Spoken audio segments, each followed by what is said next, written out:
بسم اللہ الرحمن الرحیم۔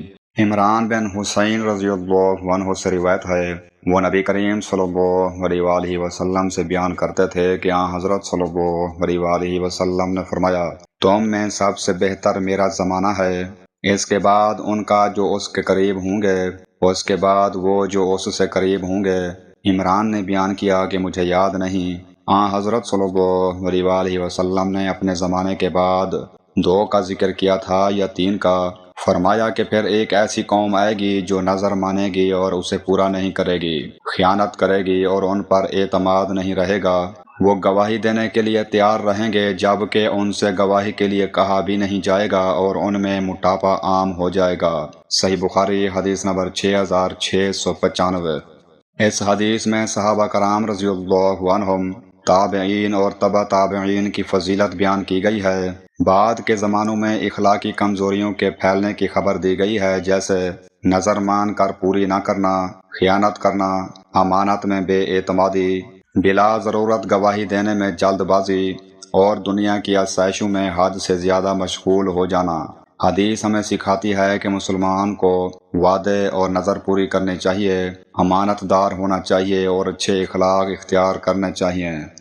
حضرت ابو ہریرہ رضی اللہ عنہ نے بیان کیا کہ ایک شخص نبی کریم صلی اللہ علیہ وآلہ وسلم کی خدمت میں حاضر ہوا اور عرض کیا، میں تو تباہ ہو گیا۔ حضرت صلی اللہ علیہ وآلہ وسلم نے دریافت فرمایا، کیا بات ہے؟ عرض کیا کہ میں نے رمضان میں اپنی بیوی سے ہم بستری کر لی۔ حضرت صلی اللہ علیہ وآلہ وسلم نے دریافت فرمایا، کیا تم ایک غلام آزاد کر سکتے ہو؟ انہوں نے کہا کہ نہیں۔ حضرت صلی اللہ علیہ وآلہ وسلم نے پوچھا، کیا 2 مہینے متواتر روزے رکھ سکتا ہے؟ انہوں نے عرض کیا کہ نہیں۔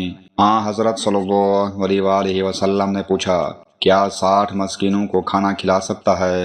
انہوں نے کہا کہ نہیں۔ اس پر حضرت صلی اللہ علیہ وآلہ وسلم نے فرمایا کہ بیٹھ جاؤ۔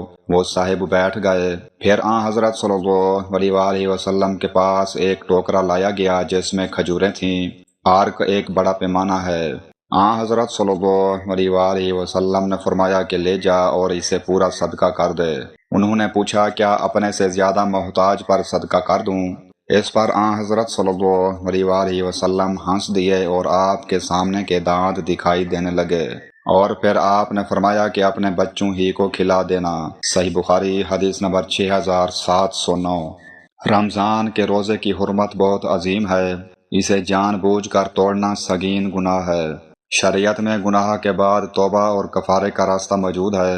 اسلام آسانی کا دین ہے۔ جو شخص واقعی استطاعت نہ رکھتا ہو، اس کے لیے شریعت سہولت پیدا کرتی ہے۔